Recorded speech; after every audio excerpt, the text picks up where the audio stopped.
Are Jonathan Gannon and Monti Ossenfort truly on the hot suite? You bet your arse they aren't. Ahead of 2025, what do they need to do? Plus, Donnie, Druin, Johnny Venerable, we're comparing 2015's loaded roster to that of the youth movement of 2025. PHNX Cardinals starts now.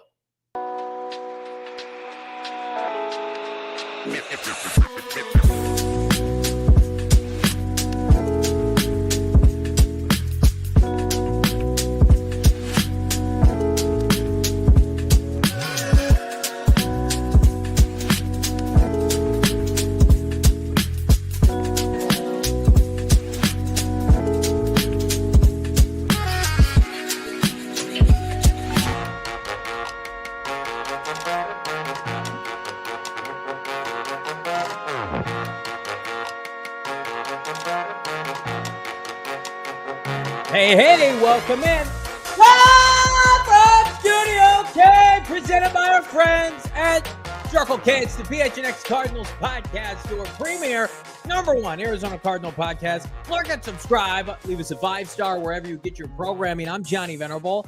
That's not Bo Brock. That's Donnie Druin of Cards SI popping on today. Can't wait to pick Donnie's brain. Donnie will be out of training camp next week, covering all things Arizona Cardinals. Noah Man behind the mic today. We're giving Bo Brock 4 days off with his little sweet baby ahead of training camp, and then it's full steam ahead. He's not allowed to miss a show, Donnie, for the next 6 months. Yeah, I think the last time Bo was on a podcast, gas was like $1.30, something like that. It's absolutely crazy, man. But no, shout out to Bo, man. The family's doing well, baby's doing well. I'm excited to see him and everybody else at camp next week. Yeah, he's not romping it up at like Six Flags or anything. He's pulling dad duty, and he will be back on Monday as we kick off our full coverage of Arizona Cardinal training camp 2025. We are 4 business days, roughly 6 days away from the start of camp. This time next week, Cardinals will have already reported. They'll be doing weigh-ins. They'll be doing conditioning. We'll have a full sights and sounds of the big week ahead in Tempe. But before we get to that, Donnie, how's your offseason going, man? How we living? We're right there. We are right there, Johnny. And like you and Bo and everybody else in the PHNX community knows, like it's such a dry time right now. But like you said, next week, like we'll have actual football stuff to talk about, and such an exciting time to be a Cardinals fan and to cover the team as well. So I think there's a very, very big year in store for Jonathan Gannon and company, and I'm just excited to be along for the ride. Have you officially given your prediction of like how you think this team's going to do? Can we set the stage here to kick off the show?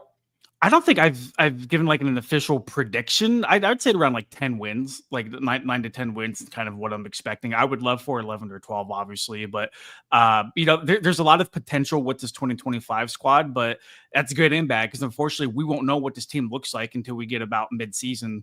There's a lot of some question marks for the team to answer, but hopefully they'll be able to do so in training camp and preseason. But you look at the 2025 roster, they should be able to compete for a playoff spot. They should at least be a postseason contender down the stretch of the year. And I think for a team that narrowly missed it last year, who had the NFC West division lead, for a team that kind of crumbled towards the end of the regular season, for them to have made all the offseason improvements that they did, I'm looking at kind of player for bust territory for the squad. Do you remember what you picked last year? We were a little bit super aggressive. I said like 9, maybe 10. I said 9 wins too. Okay. I believe.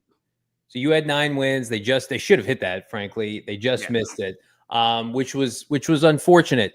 If they miss it, if they miss the playoffs, that's the theme of the show. What happens then? There's some fraudulent fanboy conversation on Twitter. Let's call it some hack conversation on Twitter that's insinuating that, Monti Ossenfort, he's safe, but Jonathan Gannon, he's not safe. He's got to win.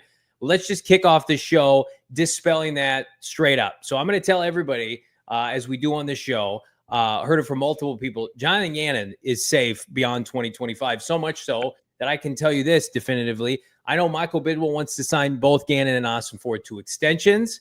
Those extensions obviously haven't happened yet because they're all letting the due process play out for this year. But I emphatically know, unless something dramatic happened where there were like off the field implications, things that would warrant an abrupt firing. We saw like with John Gruden, for instance, there is nothing, I believe, on the field, even a top 10 finish in terms of the draft, that would lead Michael Bidwell to pivot from Jonathan Gannon and Monti Ossenfort. First of all, outside of an egregious amount of injuries, Donnie, I don't see that happening because the roster is too talented. The schedule is too easy. Yeah. Like, I think people who are cynical of this team and the quarterback in particular are still saying 7 or 8 wins. Like, if they win 5 or 6 games, things had to go dramatically wrong from an injury standpoint. And you can't, in my opinion, can't put that on the head coach and the general manager. So, like, again, I feel like, yes, in this league, typically increments of 3 years, you want to be able to get to the playoffs at the latest that 3rd year. I also think people have to remember and contextualize when Bruce Arians took over for Ken Wisenhunt and even Cliff Kingsbury to some extent, like, there was talent in-house. There was talent to work with. They had Patrick Petersons of the world. They had some stalwarts, right? They had some guys that were in the primes of their career. You look at this roster, Donnie, as we kick off the show today, with what Gannon and Ossenfort inherited. It was an XFL level roster. Your quarterback had blew out his knee. Your best players play safety and running back, respectfully. You got no building blocks on the line of scrimmage. So I understand people want not instant gratification, but they want their patience to pay off. And you and I both feel like that's coming this year. But, like, number one, who are you getting if you fire Jonathan Gannon and Monti Ossenfort? Because I take everybody back 3 years ago. They were fortunate to land the hirings that they did. They're not going to turn around and fire them as this arrow is trending upward.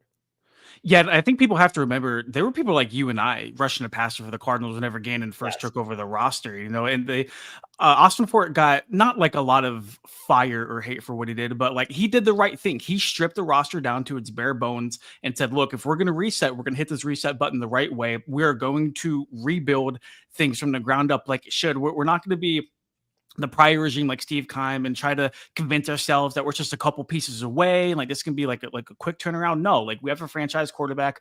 We want to reestablish a culture. And I think for people who watched that 4-13 season, like Johnny, like that did not look like a 4-13 team. Like they were playing their asses off. They really, really were week in and week out.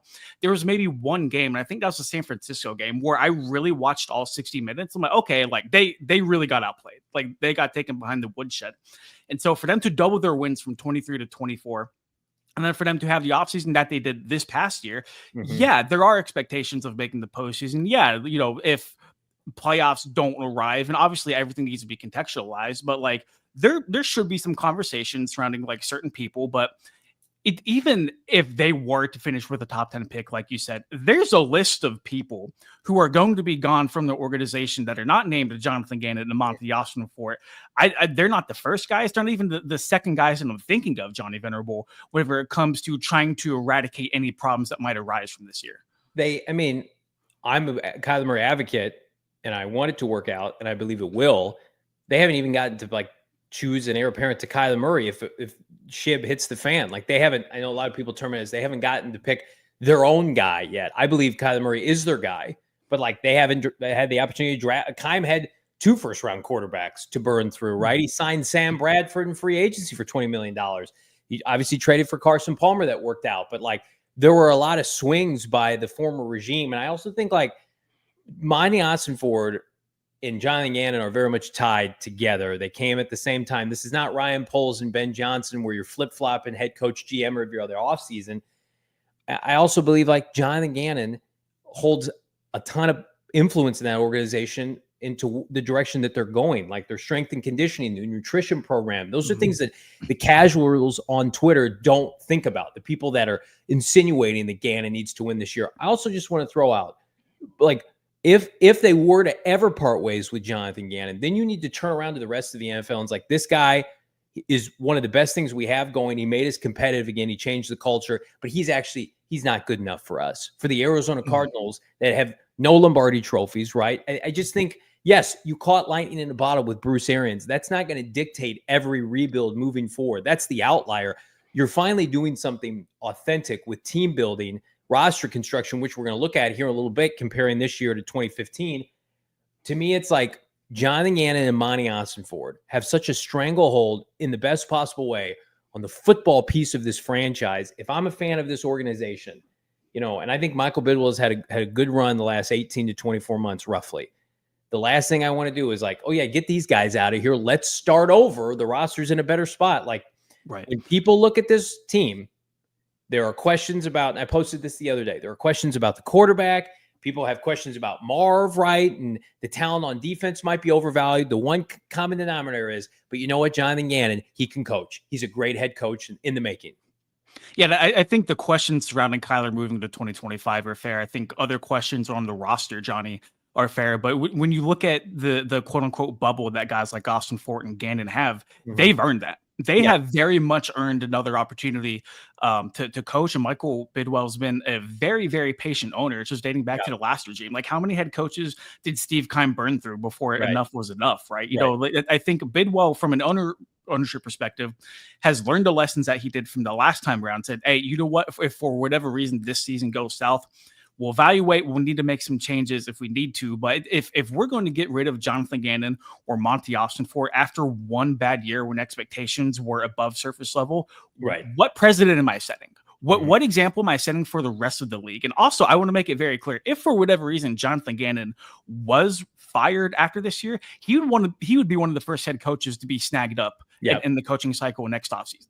And same with Monti Ossenfort. No doubt about it. The Cardinals got lucky with, I think, Gannon and Ossenfort. Ossenfort was not their first choice, and they got a decline, I think, from Ian Cunningham from the Chicago Bears, and then Ossenfort was there waiting, and then Jonathan Gannon, they lucked into him because, you know, Ossenfort had him atop his list, right? Like, he wasn't on, you know, if Ian Cunningham's the head coach of this team, Gannon, or the GM of this team, then Jonathan Gannon's not the head coach. They probably hire somebody else. So, those are our rationales. Let's keep it going here.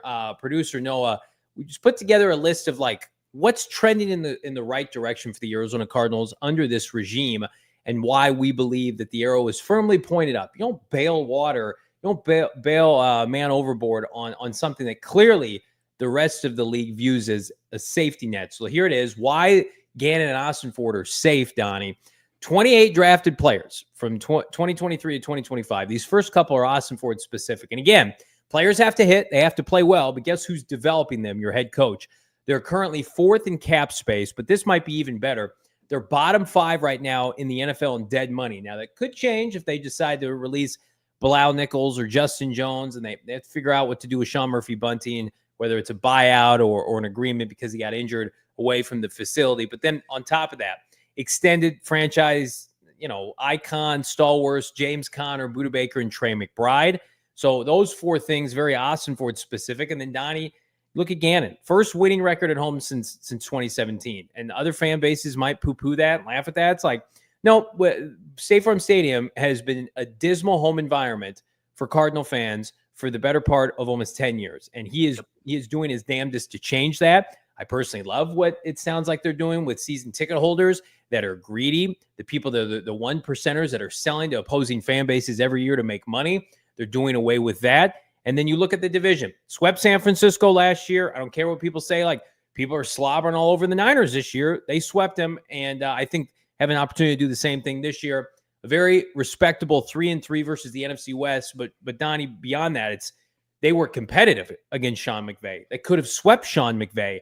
Yes, the Seattle games were disappointing, but again, like, nobody feels like they don't have a shot against Seattle, certainly. And then the last 2 points, like, clearly talent deficiencies. 8 of their 9 losses were against teams with 10-plus wins.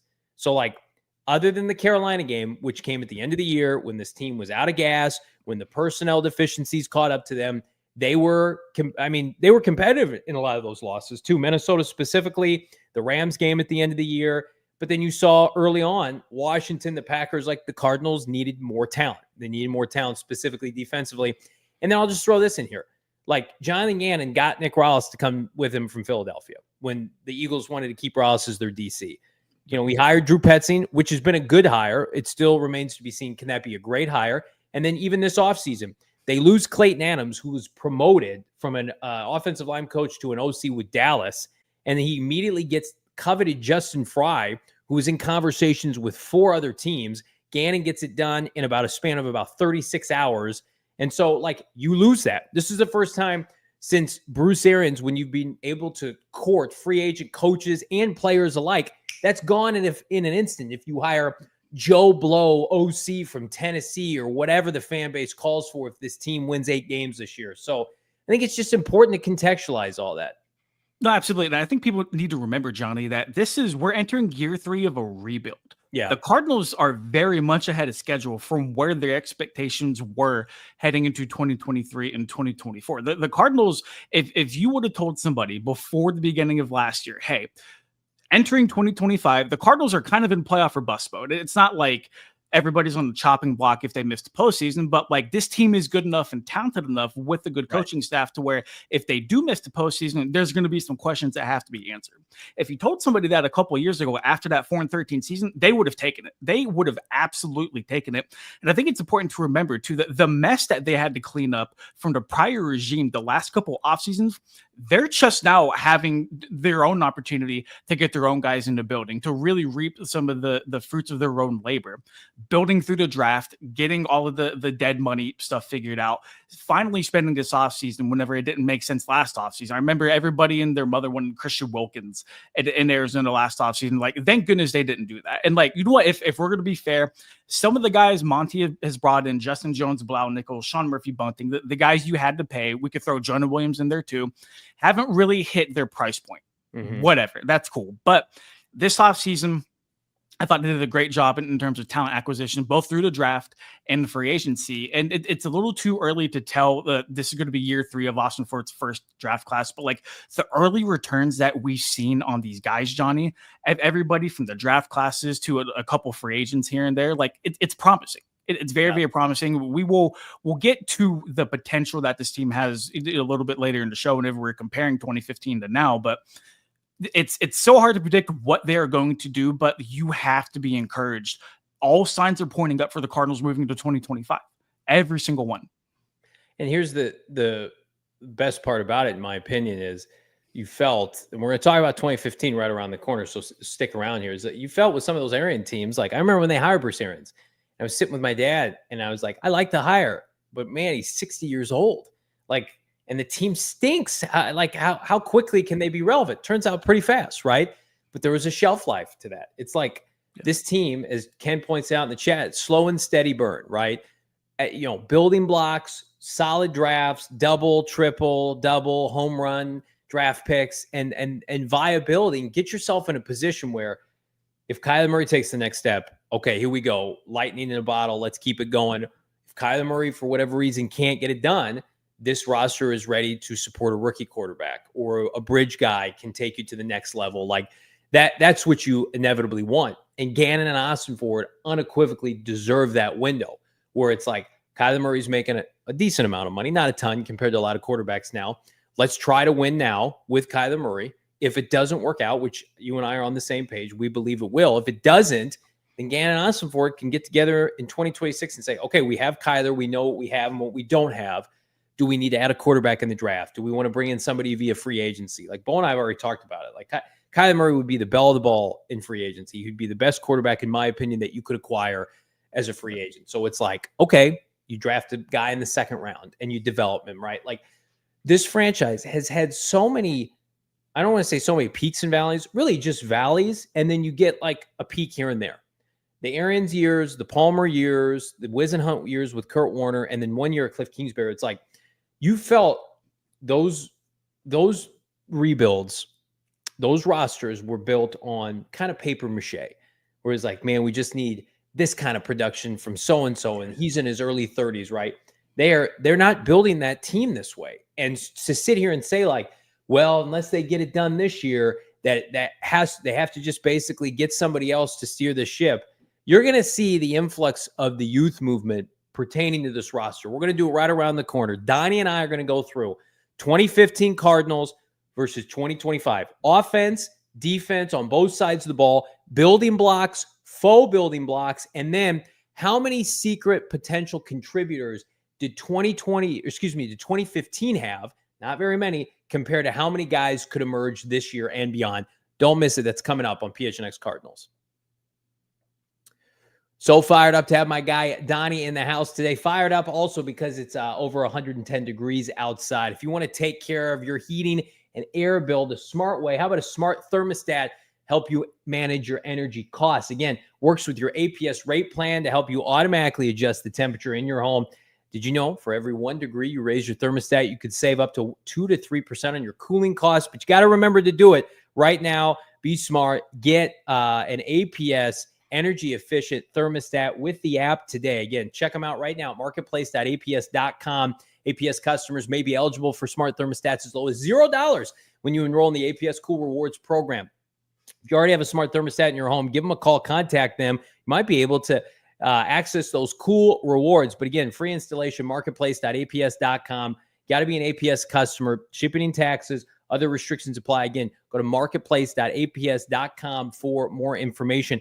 And speaking of money and saving money the right way, how about our friends at Monarch Money? Again, start managing your finances to build the life that you want. It's all a clear financial picture with Monarch Money, achieving your financial goals and dreams by simply managing your money for our busy lives. I know it. Donnie knows it. I've got a million apps right now. I'm paying 20 different bills seemingly every day. Enough of that, right? Use the finance tool people actually love. They've joined 1 million households.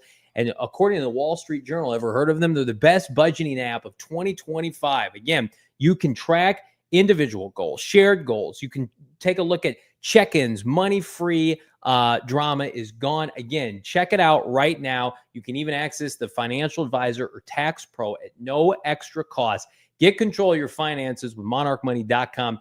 Use the code PHNX at monarchmoney.com for your first year half off. That's 50% off monarchmoney.com with the code PHNX.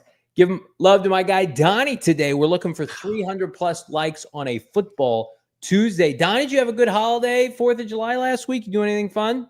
Had a great holiday, man. My birthday is a couple of days after the 4th of July. So ranking my 30s. I'm officially 30 now. I got the Canon, the AARP membership on the way, my man. So it was a good weekend. It was a great weekend. How about you? Hell yeah. Yeah, we took it easy. It was a great time celebrating here, holiday weekend with the fam. No better place. Even though it's hot as hell here. I love Arizona.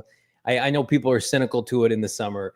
It's just I grew up in the Midwest. I hate the frigid cold. I would take 110 degrees 10 times over. It's Can't shovel sunshine, baby. Right. Absolutely. I love it. And I love training camp. Hope to see everybody out there, especially for like the red and white scrimmage. We had a ton of PHNX faithful last year. It was very humbling to see. We got so much coming up for the 2025 season. We are just 4 days away till the real kickoff begins.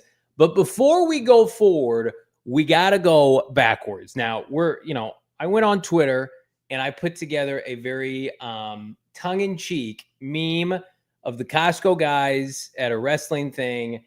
And I used the caption, something effective like Bo and I at training camp this year, looking at the best constructed roster of my adult life. And people took issue with that. And people love the 2015 roster, including our guy Kyle Odegaard, compare.bet. Check him out. Very much felt like 2015 was better. And I agree. It is a better roster top to bottom for that season. I guess, and maybe I didn't do a good enough job of this.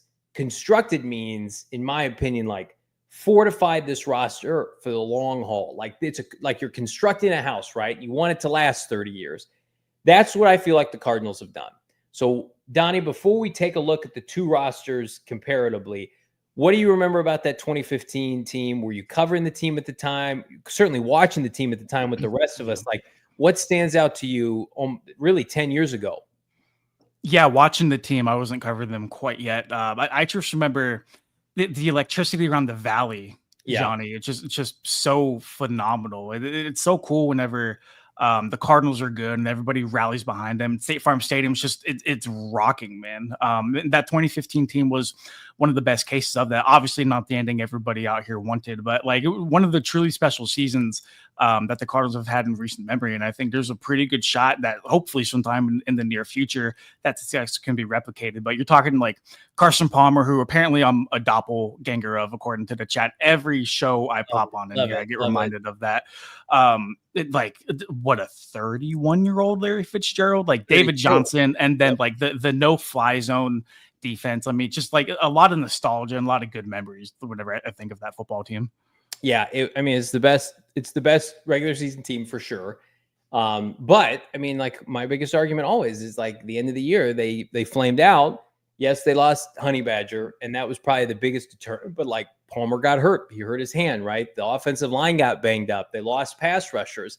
I mean, it was a team that I thought peaked early because they had great players, but they had great players that were either in their prime or on the downside of their career. And so you saw in subsequent seasons, like they won 7 games the next year and 8 games the year after that, and that was it. I mean, they never were able to sustain that momentum, right? They could never get it right. And so I look at that and I think to myself, like, I think the 2025 Arizona Cardinals team, while I don't expect them to win 13 games, like, do I think they could have a run of success that is longer than that of the Bruce Arians years, which had 3 years of double-digit wins, but only 2 years of postseason success? And we romanticize that team, rightfully so. It won 1 playoff game. And Bruce Arians won 1 playoff game while I was here. And again, not his fault. Lost Carson Palmer in 2014 to injury. 2013, they were in a loaded division with 2 teams that were in the NFC Championship game. But I'm like, sometimes you have to take a step back and contextualize it, right? So that's what I want to do today. Let's compare and contrast 2015 to 2025 for the Arizona Cardinals. Let's start with the offense. And again, notables, right? This isn't every singular player. These are notable starters on both sides of the ball. Noah, man, let's take a look. The offense versus the offense, 10 years apart. Here's what I'll say. You guys can push back in the chat. Donnie, I hope, pushes back.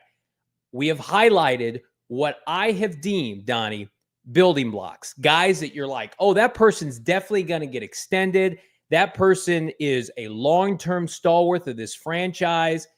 You look at the offense, which on paper unequivocally has accomplished more, but you look at the age and you look at the vulnerability at some spots. Carson Palmer, already 36. They opened the season with Chris Johnson, 30. Fitz was 32. Yes, you had a budding star in John Brown at 25, but with the benefit of hindsight, flamed out. Speaking of flamed out, so did Michael Floyd. Jermaine Gresham versus Trey McBride, that's an unfair fight. And then the common theme of my argument today, the offensive and defensive lines for these 2 teams, I believe is going to make my argument. Valdir, free agent, old. Lyle Senline, street free agent, second time go around, old. Mike Iupati broke down, old after this year. And then you look at what the Cardinals have a chance to do, and it's all really up to number 1, Donnie. But there is so much meat on this bone for the 2025 offense. I mean, two great teams, like you pointed out. And honestly, like I would be so interested to hear everybody's takes, whether it's yours or people in the chat, of like, who would win if these 2 teams played each other, if these 2 offenses squared off against each other, who's going to get the better of them? And I think, you were asking for pushback, Johnny, but I don't think I can give you a lot, my dude. Like, just looking at the names, I mean, it looks like the 2015 team was very much geared towards maybe a 1 or 2 kind of season stride, whereas this 2025 offense, like, it can get the job this year for sure. It can get the job done, but there's also, I don't want to say hope, but like there's a future at each position that you're pretty excited for. Now, granted, I think things change whenever you look at and evaluate the defensive side of the ball, but I do feel a little bit better maybe about the 2015 offensive line. Mm-hmm. In terms of established talent, I'll still take the 2015 roster, but man, if we're projecting far beyond whatever year they're in, I got to take the 2025 team. As good as that offense was in 2015, as good as that offense was in 20. Well, Johnny, you highlighted already, man. How many of those guys broke down or didn't last 1 or 2 years after 2015? And we have the benefit of hindsight. Like we do. I thought Michael Floyd was going to, turn it around and play forever. I thought Bobby Massey could be a diamond in the rough, right? I also think like the offense on paper for 2015 is better because Carson Palmer had a career year, right? And Kyler Murray were waiting for that career year. And Fitz was Fitz and Brown went for 1,000 yards. But to your point, like, I just feel like the unknown with 2025 is like, let's see that one more time, Noah. Like, look at the ages for like, if that's why everything is so like hinging on Kyler Murray's production, because Marv is 22 years old. Michael Wilson's 24. Trey is 25. Paris Johnson's 24. Hell, like Yelda Froholt, Evan Brown, Isaiah Adams, and Jonah Williams are all 28 and under. Like the only 30-plus-year-old on this offense is a running back that, by the way, looks like he played till he's about 33, 34 with the way his game ages. So to me, it's like it's about number 1. I think Kyler Murray's a building block. I'm sure I'll get people who are snarky on Twitter and in the comments saying he's not. I think there are 4 blue chippers on this offense right now with Marv, Trey, Paris, and Kyler. And I think and then everybody else is like either C+ to B+ in terms of like their level of play. And then I look at 2015 Cardinals and I think David Johnson's special and John Brown is special. And everybody else is either a journeyman and exiting their prime potentially or is completely out of their prime. Like, so I'm with you. I will give the benefactor to like the better unit right now if we played one game to 2015. Yeah, I'm right there with you. Also, we can add Trey Benson into the potential we'll get to as that. well. We're going to get to that because I think then you look at the depth on both teams, and I think that's where the cracks start to mount for 2015. I think we'll both give the advantage to the offense for 2015. What about the defense? Let's take a look. The defense versus 10 years ago versus now. And I also think you got to think about who's coordinating these defenses. Look at the age of the starting defensive line for the 2015 Arizona Cardinals. And again, they had rotational guys like Matt Shaughnessy and some other players, but like Dwight Freeney and LaMarr Woodley were listed as the starters for this team. Dwight Freeney was 35, LaMarr Woodley was 31. Then you had Calais at the time, who was like a young pup on this group, 29 years old. Frosty Rucker, who's a good player, 32. And then this is where I think like we romanticize about this team, but we're romanticizing inside linebackers and safeties. And I don't think that is where championships are won, with all due respect. Like Dayon Buchanan was a building block, got his 5th-year option picked up, and then was a backup. Kevin Minter was average. Then you add the straw that stirred the drink, the 2 special players, along with Calais and Pat P and Tyron, who are equal, if not better than anybody the Cardinals have currently, not disputing that. And then you have like good players in Gerard Powers, Tony Jefferson, who was a building block at the time, and Rashad Johnson. But I think the Cardinals were so average up front on the defensive line. That's what really bit them in the ass in the NFC Championship game. They couldn't bring down Cam. They couldn't stop the run. And I'm sorry, like I'm old school. Football is won inside out. And as much as I love back 7 play and Patrick Peterson and peak Tyrann Mathieu, like you got to have front 7 players, Donnie. And I think where maybe the two sides are going to differentiate, Johnny, is that 2025 team that we're about to watch, that has potential to be a very complimentary football team on that side of the ball, where the pass rush helps the secondary and the secondary helps the pass rush, which in turn, it helps them stop the run and all that good stuff. And like you pointed out, the 2015 team is phenomenal as that secondary was. I'm Dwight Freeney, who was past his prime, LaMarr Woodley, who was past his prime, Calais Campbell, who obviously is his own special. He was their person. best front 7 player for sure, dude. Obviously, and you look at like Frosty Rucker, like no disrespect to him or like Minter, but this just boils down to me again, Johnny. Like it's potential that this 2025 team has potential, but we need to see it come to fruition, because until they go and prove it, and this isn't meant to be taken in a negative context, but until we actually see it, that's all it's going to be is potential. It is. And it's disrespectful to these stalwarts on the left. Let's get into the 2025 group. I look at this unit and I think, as people said in the chat, this has a chance to be one of the best units in franchise history. And absolutely. Again, 2015, they lost Todd Bowles, and they were not the same defense down the stretch. This defense is coordinated by Nick Rallis, and to a lesser extent, like Jonathan Gannon's fingerprints are all over it. Josh Sweat's 28. Dalvin Tomlinson is 31, and Calais Campbell are 38. And that is what brings down the average, because the rest of this unit is drafted, developed really over the course of the last 3 off seasons with premium picks. They have 2 first-round defensive tackles, something that outside of Robert Kimdichie, Keim never did. They've got a savvy signing, not drafted, but signing off-ball linebacker in Mack Wilson Sr., who I would argue his season last year was better than anything Dayon Buchanan or Kevin Minter did, or at least on par with Dayon Buchanan's season. And then you get to 3 top 50 corners, one of which is already one of the best cover corners in the NFL, and Garrett Williams, Max Melton, and now Will Johnson, who Will Johnson needs to play. I understand that. And then Budda Baker and Jalen Thompson. Budda Baker, exceptional. Jalen Thompson, I think, will bounce back from an average year last year. And again, I see it in the chat. Lance, we're missing Zaven Collins. We're missing Baron Browning. We're missing, some of these rotational guys, 100%, LJ Collier. But 2015 had some of those guys as well. I'm putting in the group that I think is going to log like maybe the most amount of snaps, and then specifically like the building blocks on this team. The building blocks for 2015, you had 2 corners in Patrick Peterson and Tyrann Mathieu, an undrafted safety in Tony Jefferson, who was good, and then you had an off-ball linebacker / safety in Dayon Buchanan. So you can make an argument, all 4 of your building blocks on that 2015 team, defensively, at least that played significant snaps that year, were in your secondary. And again, it's like the other side of the ball with Paris versus that group.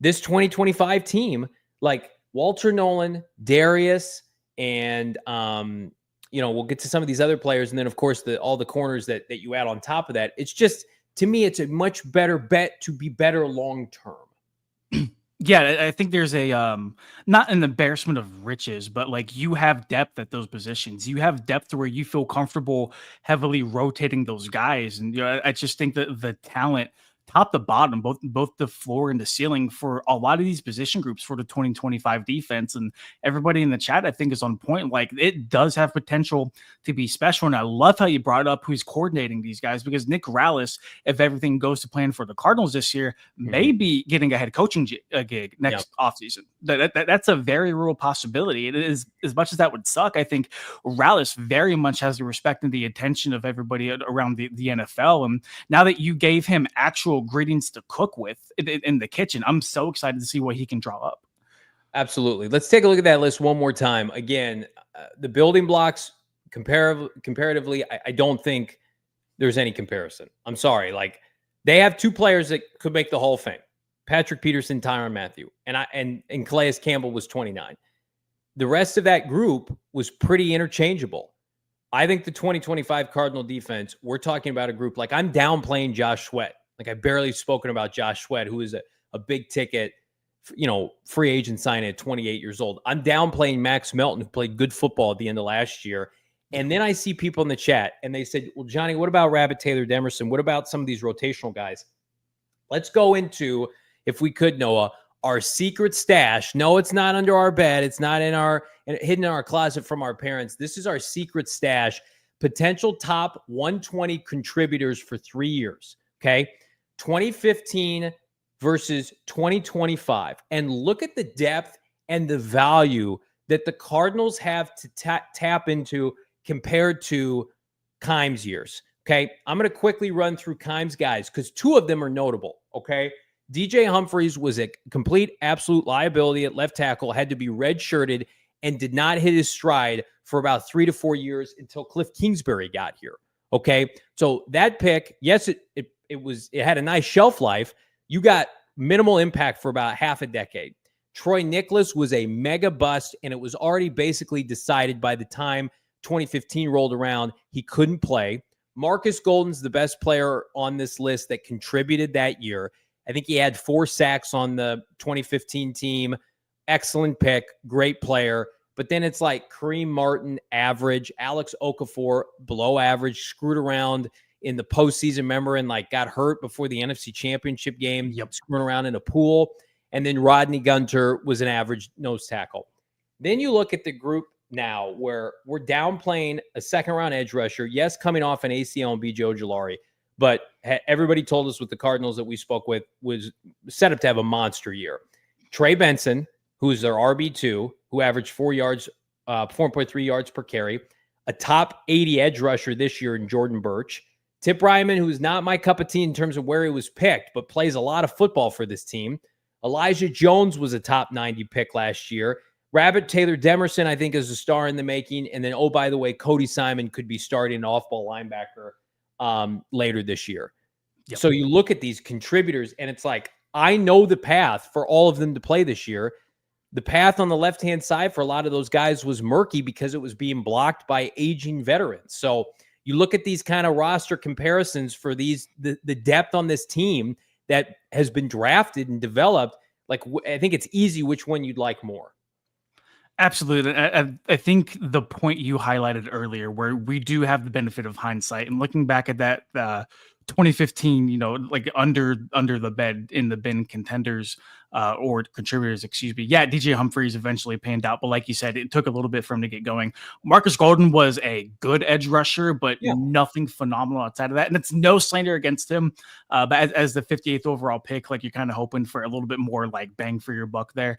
Still a really, really great player for the organization. I miss chopping it up with him in the locker room. And I think, Johnny, what sets this team apart from where they were at 10 years ago is these guys are able to make an impact right away and also for the future as well. Like, they're not stuck behind a lot of veterans. They're going to have an opportunity to play early, play often, and also develop for the future. And I think that's where a guy like Steve Keim isn't separated or is separated with a guy like Monti Ossenfort, because Ossenfort's group has contributed early, they've contributed often, they've contributed well, and they are building blocks for both now and the future. You can't really say the same for a lot of Steve Keim's draft picks. You can't. And again, I think the chat is really making a strong point. Like Keitrell Clark and Dante Stills and Starling Thomas and Higgy Bear, these are players that they've acquired or drafted that are contributors of the last 3 years or the last 2 years into year 3. They're not even on they can't even make these lists, right? Where it's like with Keim, you had to try to squeeze every draft pick possible because there were so few hits, much less hits like contributors, right? That's why the point I made about roster construction, like you see the fingerprints all over this team, youth in spades. Whereas like, go look at the depth for 2015, right? It was a lot of guys on like flyer 1-year deals, right? That came in and it's like, can you just hold up and do a job? I remember they were working out guys because they were lacking depth down the stretch for the NFC Championship appearance. They were working out like D ends and D tackles ahead of the Carolina game. They didn't have enough quality depth because Keim was so bad in the draft. Like I understand how great that 2015 team was. Again, it's the best regular season team of my adult life, only behind the 2008 Cardinals in terms of postseason success. But like, they were, no pun intended, it was a house of cards. You had a quarterback who was injured a lot. You had an older Larry Fitzgerald. That was Larry's last monster year. Then he had a couple years after that, 2 years after that, where he barely cracked 1,000 yards. We should be entering, and I know I'm projecting, like Marvin Harrison Jr., 1,300 yards seasons moving forward. Oh, by the way, you already have a tight end that's capable of doing that. So to me, it's like 2015, with the benefit of hindsight, like that was the culmination of the Arians years, even though it's like a TV show that peaked and then they got renewed for a couple more seasons and it just kind of puttered around, right? It's like The Office without Steve Carell. That's what the Arians years were in 2016 and 2017. This team this year, again, I know you want success, you want playoff appearances. They need to do that, right? And if not, it's probably going to be on the quarterback and the offensive coordinator. But like, you can't tell me that you've seen a better formed roster in terms of youth, talent acquisition since you've been covering this team. I mean, it's impossible to look at this and just say like, we know exactly where this team is headed because of the players they've drafted. No, and I think the track record that both Gannon and Ossenfort have laid the last 2 years, like, it is the reason why there's so much hope on top of the talent acquisition, on top of the guys they've added to the building. And Johnny, it's not even more so the talent. Obviously, like, talent wins football games, but it's more so the guys they're bringing into the building. And you can attest to this because you were there before Jonathan Gannon, took over. It's different. There is a different feeling stepping into the facility when Cliff Kingsbury was there compared to now. Media can feel it. You and I can feel it. The players can feel it that were there for it. Like, everybody can attest. It's a different thing, and it's a very, very good thing too. And I think you just look at that 2015 team, and for so long, Johnny, I feel like the Cardinals were a retirement home. Yeah, they were a retirement home for a lot of these like guys who just needed one last paycheck, or they've always wanted to come play in Arizona, and that's not the case anymore. They are serious about winning football games. So that 2015 team, I think, deserves to be romanticized every which way. Like, so much respect, so many legendary guys on that team. But if granted, we do have the benefit of hindsight, like we've pointed out many times this show. If we're looking at things in a vacuum for maybe a couple of years down the road, you gotta love the 2025 upside. And again, where this is going, if Kyler Murray plays up to his potential, then we'll be able to clearly say like 2025, longer success, better team.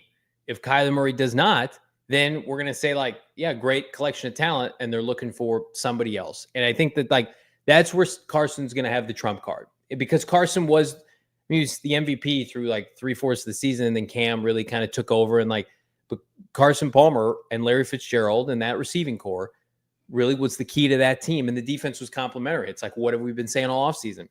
Can Kyler and Marvin and Drew Petzing get it together so this team can take the next step? Because we love the rest of the parts of this team. Speaking of the parts of this team, what about the running back group? Our offseason for 4 more days. Offseason preview continues. We look at what is in store for James Conner and what's behind them on the depth chart. Should they have taken Cam Scatterbo? That and more. It's PHNX Cardinals. Man, so fired up. While I'm on the Bet365 app right now, Donnie, I can't wait for full steam ahead. Sunday football, Sunday betting. We know we look at those lines. We look at the props, right?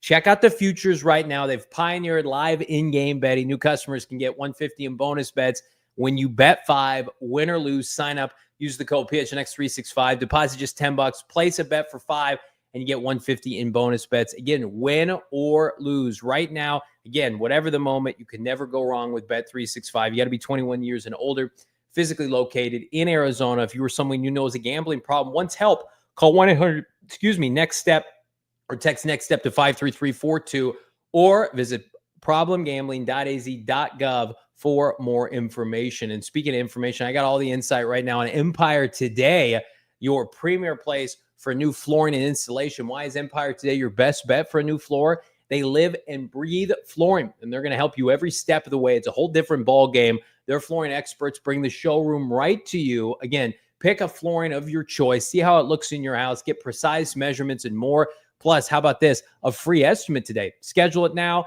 And PHNX, we're going to take off $350 by using the bonus code PHNX. Yes, you heard that right. A $350 discount with the bonus code PHNX. Restrictions apply. Visit EmpireToday/PHNX for more details. Everybody hit that like button. Let's get our guy Donnie to 300 likes on a sleepy little July 15th, Tuesday in the offseason.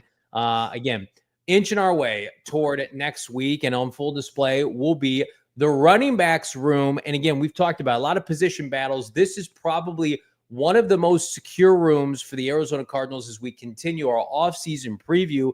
It's a group led by 30-year-old James Conner, who, Donnie, got an extension during the season last year when everybody's like, Trey Benson's going to take over, and every fantasy football faux magazine's like, it's Trey Benson, backfield of the future. Not so fast, says James Conner. If we could, Noah, let's see the running back room for the Arizona Cardinals. And Donnie, you've been covering him for just about his entire time here in the desert. What makes James Conner so special for this franchise? I think it's his motor, and more so his ability to withstand contact and, kind of fall forward. You hear so many people, Johnny, talk about how a guy will get tackled and he'll just gain extra yards by falling forward. And that's exactly what James Conner is. And, honestly, like, he does so many valuable things. I think he's extremely underrated as a pass catcher too, operating in Drew Petzing's system, which is throwing him the ball quite a lot. And he's a 3-down back. He's a 3-down back who has fought off a lot of the injury worries that he had in Pittsburgh before coming over here. And with so many other guys, Johnny, I mean, we could sit around what feels like all night and just rattle off the random names the Cardinals have had in the running back room since James Conner's arrived. He's held the throne. He has steadied himself behind what I think is a very good offensive line and a very good system for running the ball under Drew Petzing, and he's thrived. He's thrived. I don't expect him to slow down anytime soon. I do think Trey Benson will eat a little bit more into his workload. Yeah. But Conner, he's still the guy. They paid him. They paid him for a reason. Monti Ossenfort is not going to be the type of general manager that hand out contracts or hand out extensions to a guy just for the sake of it. And then not use them. They are going to run the football again. They're going to run the football a lot. James Conner is still going to be the primary guy. I still expect him to be that quote-unquote workhorse. And honestly, Johnny, more than anything, he's a leader. He's so vital to that locker room that keeping him around for 2025 and beyond was not even a question to me. This is one of the best signings in franchise history. I think we can say that now. I think he is, another good season or two away from like being a Ring of Honor candidate. Since he came to Arizona, all he's done is scored touchdowns. I think he's got 35 in 4 years on the ground alone. He's a constant professional. He's beloved by coaches and players alike. I have this source, like Gannon was adamant, like we have to re-sign him. And again, it's not a knock on Trey Benson. It's just like, you don't let James Conner leave. And here's the thing. We talked about this with Budda Baker. Why? Like Ossenfort had his best offseason, right? We can unequivocally. And before we've even played a game, like you knew, like you hit the beats that you needed to. Sweat and Dalvin Thomas and Calais Campbell. What set the marker for that was getting James Conner and Budda Baker done like way in advance, like during the season. So it's just like, we don't even have to sniff these guys and their agents talking to other teams during free agency or getting feelers or franchise tags, none of that stuff. It's just like, hey, player who has been one of the best producers for us the last half decade that does everything you want on and off the field. Can you just keep doing this for us? We'll pay you handsomely. And so I'll never forget, Bo and I talk about this, Donnie, all the time, of like when this team was basically taken over by Ossenfort and Gannon in 2023. And we're like, well, James is coming off a year where it was about 800 yards rushing and, 7 touchdowns, probably going to move off of him. It's a big contract. They were cutting Hopkins, and James has had his best 2 years of his career. Back-to-back 1,000-yard rushing seasons, 15 on the ground, 3 in the air. Underrated in the air last year, 414 yards receiving, which was outstanding. So again, it's funny, like you do this too. Like we do hits for, national shows, and people ask us fantasy football. People are like, yeah, when is the handcuff taken over? When is it going to be Trey Benson's time? And it's just like, it's not going to be unless James Conner goes down. Like, and I love Trey Benson, and we'll talk about him here in a second. Like Trey Benson, high pick, 3rd rounder, 4.3 speed. There's only one James Conner. And until James Conner's game falls off or he gets hurt, Trey Benson's going to get about, 20% of the workload probably? I would say so. And you're not going to let James Conner go in hopes of Trey Benson playing like James Conner. Right. We don't need McDonald's. We have McDonald's at home, right? Like why do we need to stop, right? I think the Cardinals run the football and they run it enough to know that, hey, like we need a guy who's going to be able to not only withstand, but produce with the 20 to 25 touches that we're going to give him per game. And I think that's also why it's important they went and got a guy like Trey Benson, who really came on at the end of last year, Johnny. He really found his footing. He stopped overthinking. It really looked like he kind of finally grasped, okay, here's what I need to do to be a successful running back at the next level. So I'm excited for what he can do in 2025, but like James Conner is undoubtedly the guy, like you said, until he gets hurt. Then we got some additional depth. Amari DiMercato, a favorite of Drew Petzing. And again, like 9.3 yards per clip, and he's a tremendous pass protector. Now, a lot of that came from the Chicago Bears run at the end of this first half at home last year, but he's great. Amari. Yeah, he's got explosiveness to his game. And again, he's another player like I didn't even include on our depth that is fantastic. Like Michael Carter, to me, is probably practice squad back this year. They didn't add a back of note in the draft or free agency. This room, it's like, don't, fix it if it's not broken. Like it's going to run it back. And they're just going to assume Trey Benson takes the next step. DiMercato, James Conner, you're still, the guy that we count on to be the in-between tackle player. And then I would also include on here, Kyler Murray's going to run more this year. Kyler Murray said he wants to run more. So, take that for what you will. But I think this offensive ground game is going to be even more potent because Isaiah Adams, when we talked about our offensive line breakdown, he may struggle in pass protection. I fully believe he's going to be one of the best run blocking guards in the NFL. That was his MO coming out of Illinois. He looked good at the end of last year. The Cardinals are going to have huge holes to run through again in 2025, and this group should eat as a result. No, I completely agree. I think going back to the DiMercato Carter talk for like who's going to be RB3 in the desert, I think just running wise, I think Michael Carter is probably the best like pure runner out of the duo. I wasn't really surprised whenever he was cut and put on the practice squad last year. And I remember chopping it up with Bo at training camp, kind of trying to decide who's going to be the odd man out. But you pointed out that Amari is a Drew Petzing favorite. He's a Jonathan Gannon favorite. Like sure. He's a good pass blocker on third down. He does so much work on special teams too. That you hear it until the hay comes home that they love versatility. They love guys being able to do multiple things, whether it's their side of the ball or on special teams, maybe even a little bit of both. And that's exactly what Amari does. And that's not the only reason he claimed a roster spot, but when you can be running back, you can pass pro and you can play special teams, yeah, you're going to earn a hat on game day. Do you feel confident if Trey Benson had to start for like a quarter of the season that he could do the job? Like if James Conner went down in week 6 or 7, and it's like Trey Benson's going to get his bulk of the workload, which is about 65%. Like, do you think he could be a guy that gives you enough production, or do you think it would be backfield by committee? I know they don't want that. They want Trey Benson to take that next step. From what you've seen and what we're going to see next week, like, do you think Trey Benson is poised to be able to help in that capacity? I do. Considering how he looked at the tail end of last year, the improvements that he's made over the offseason, he has a year's worth of experience under his belt now.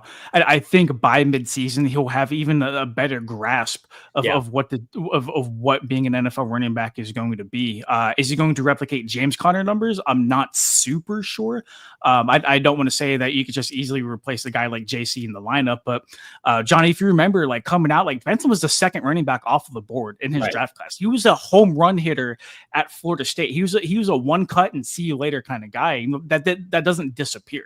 Doesn't just dissolve once you hit the NFL. So I have my not reservations. I'm curious to see what the offensive line looks like in 2025. If Isaiah Adams can take that next step as a starter, because it doesn't look like they're going to bring Will Hernandez back, I'm pretty confident that they'll be able to run the ball almost seemingly with anybody. Obviously, that's not to disparage the talents of James Conner or Trey Benson, whoever it might be. But when you can run the ball, and when Drew Petzing, who's widely viewed as one of the best run schemers in the National Football League, when you have those two, a guy like Benson should absolutely find success.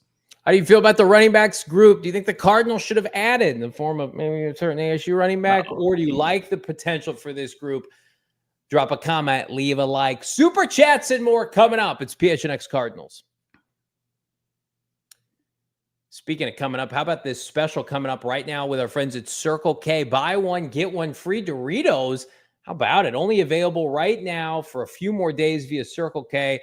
And then they've got what we call, Donnie, the meal deal matrix. Might have to pick this up on the way to training camp. A $3 meal deal. Right now, you get a hot dog or a tornado, Frito-Lay chips, and a Polar Pop to 44 ounces is going to cost you $3. Unbelievable. Speaking of unbelievable, the $4 meal deal, the breakfast Sammy, hash brown, and a 16-ounce coffee or Bang energy drink.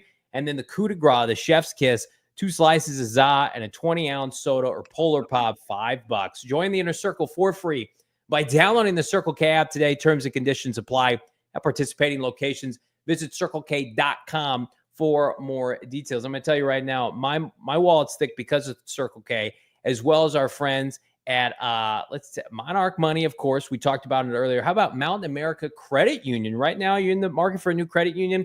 Mountain America Credit Union is committed to helping more than 1 million members. And here's a great aspect of them. They got 100 branches throughout the West. Again, how many times you go to a credit union and you're like, I can't find an ATM. I can't find a place to speak to somebody. They're going to take care of you.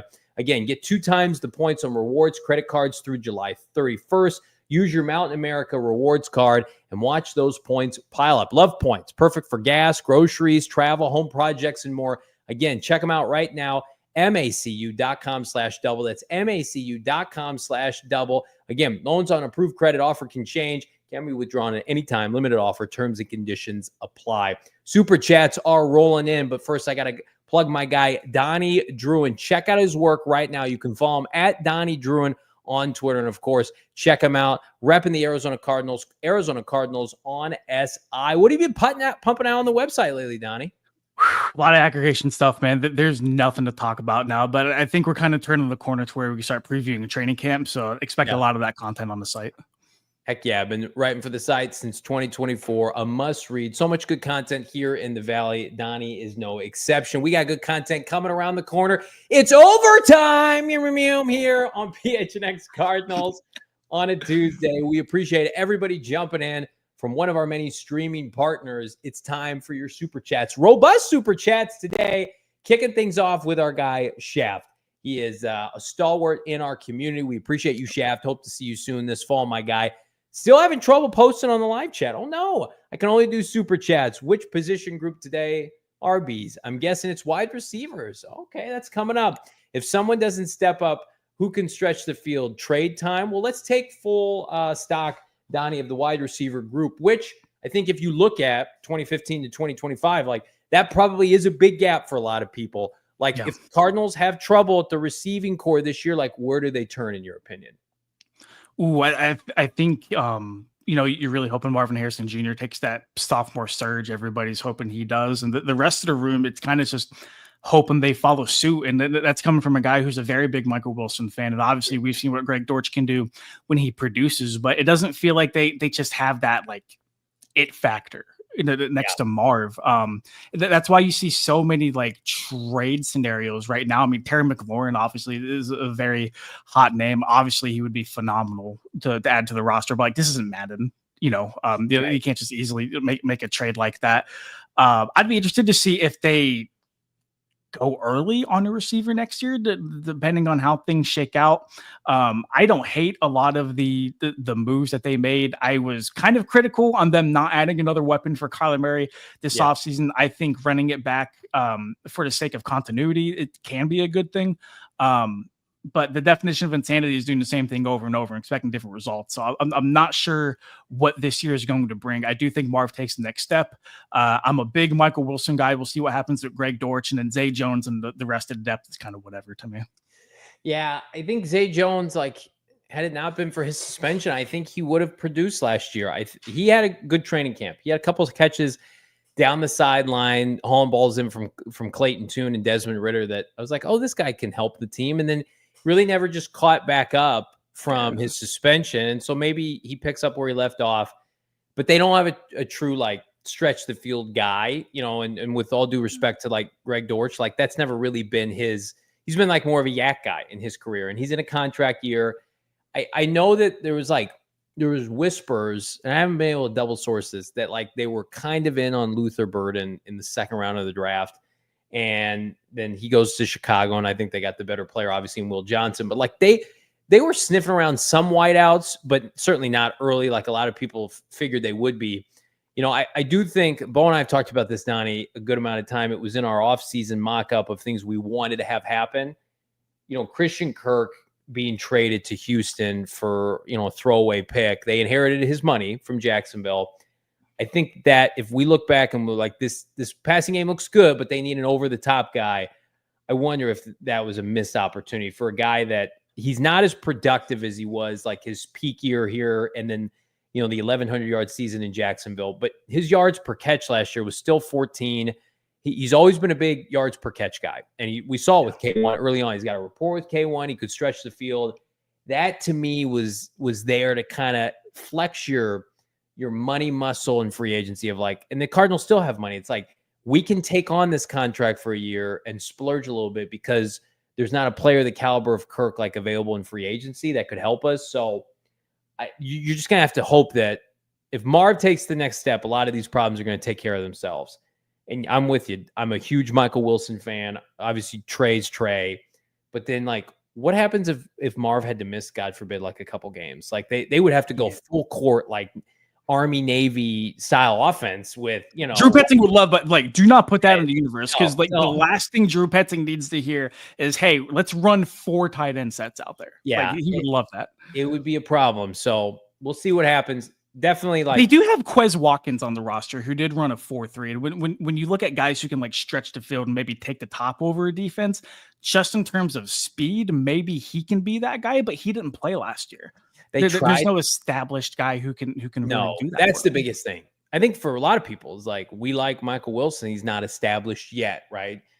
Xavier Weaver, they tried to spam him some targets in the finale last year, try to get him a touchdown. And like, I like Xavier Weaver. He doesn't have an NFL catch yet. So, but it's a great question and it's a great conversation starter, Chef. Appreciate you. Another $10. This is from Ash Goat. Hey guys, love listening in every day at work. Appreciate that, Ash. I graduated high school recently. Awesome. Congratulations. I'm looking to get into what you guys do or do something similar. Any tips or advice? Love the show. Keep up the success. I'll give my response. Donnie, you tee it up here. What would you recommend to any aspiring young content creator / journalist? Oh man, if I had to restart my career, I'd get into video a lot more. You need to be able to do a little bit of both, writing, video, all of that good stuff. But like, especially with like YouTube and like TikTok really taking over, like I would really focus my efforts on that. I'm probably the last person to give advice because my path was kind of unconventional. I'm a community college dropout. I worked at a movie theater for a couple of years doing this stuff on the side until I got my big break. So I'm not the glaring example, but just if you're passionate, man, follow it. Truly, truly, man. I think back to a quote that Jay-Z said, and he was like, the crazy thing we did is we didn't give up. And I can't tell you how many nights I kind of questioned myself and whether or not I was cut out to do this full time. And I kept pushing. And, you know, I did get some lucky breaks along the way, but I kept pushing, and here I am. So if I can do it, anybody can. Well, we're lucky to have you in the market, Donnie. I would echo those comments. We need more Cardinal content creators. I think that's like the misconception of like, when we host shows or we do the podcast, and it's hard because we're so consumed with what we're doing because we do a daily live show every day. Like we can't consume enough as much content as we would want. Like before I started the podcast, when I was writing for other sites, like I consumed a lot because I had the capacity to. Now it's just tougher. But what I will say is like, again, Donnie hit the nail on the head. Like you have to be able to broadcast, you have to be able to create content, you got to be able to communicate. And if you're uncomfortable in those areas, work to find a comfort zone that works for you. Like print journalism, I graduated high school in 2006 and graduated college in 2010. And print journalism was still very like viable as its own entity, right? And it used to be the cake. It's the icing now. And the cake is everything else. So you guys are, I don't want to say fortunate because it's a tough time in the economy and just to have a job in general. But like, I would have loved TikTok, Instagram, Twitter to be as relevant as it is now, like 15 years ago. I would have been all about that because I remember I interned at a news station in college and I'm like, people are nice. Like, this isn't what I want to do. I don't like this. I like pro football. I like the draft. I like Arizona Cardinal football. I don't want to go to like town council meetings. But that was the route that you had to take at the time. If you're talented and you're consistent with your content, people will find you. People will find your stuff. So yeah, it's a blank canvas out there. Go paint it, my guy. Tony 216, $20 super chat. Thank you so much for that. In relation to the Super Bowl loss for the Cardinals with the Holmes TD catch, brutal. I'm curious to hear your thoughts on this grievance to the catch rule, where if a receiver is falling out of bounds, leaning forward, they only need 1 foot. What do you think about that, Donnie? We had our what if show yesterday and we talked about it. And I basically have succumbed to the fact of like, I think Santonio Holmes and the Steeler offense would have scored regardless of if that ball was incomplete. Now, somebody pushed back yesterday with a good point that I hadn't thought of. Like, they didn't have 2 more downs to score after that. They had 1 more down, and then they would have had to kick a field goal on 4th down and send the game to overtime. I just look back on that Super Bowl, and I'm like, the Cardinals were gassed defensively. Yeah, I'm probably the last person to ask about that Super Bowl. Not going to reveal myself any further, but in relation to the rule, that's tough. That's really tough. I don't know if I fall one way or another whenever it comes to the receiver falling out of bounds. As long as they have possession and their feet are in bounds, it depends where the ball is. Does anybody know what a catch is? Does anybody know what a catch is nowadays, even though we've redefined it 10 times? I think I'm in the minority where, like, I was watching that live and I'm like, I never for a second thought that wasn't a catch. I think it's fun to just say it wasn't because we hate them and we don't want it to be true. But like, I immediately when you caught that, I'm like, oh, that's a touchdown. And I've got an article coming out on gophnx.com about Super Bowl 43 and like the way that drive was trending. Like, they faced 1 3rd down.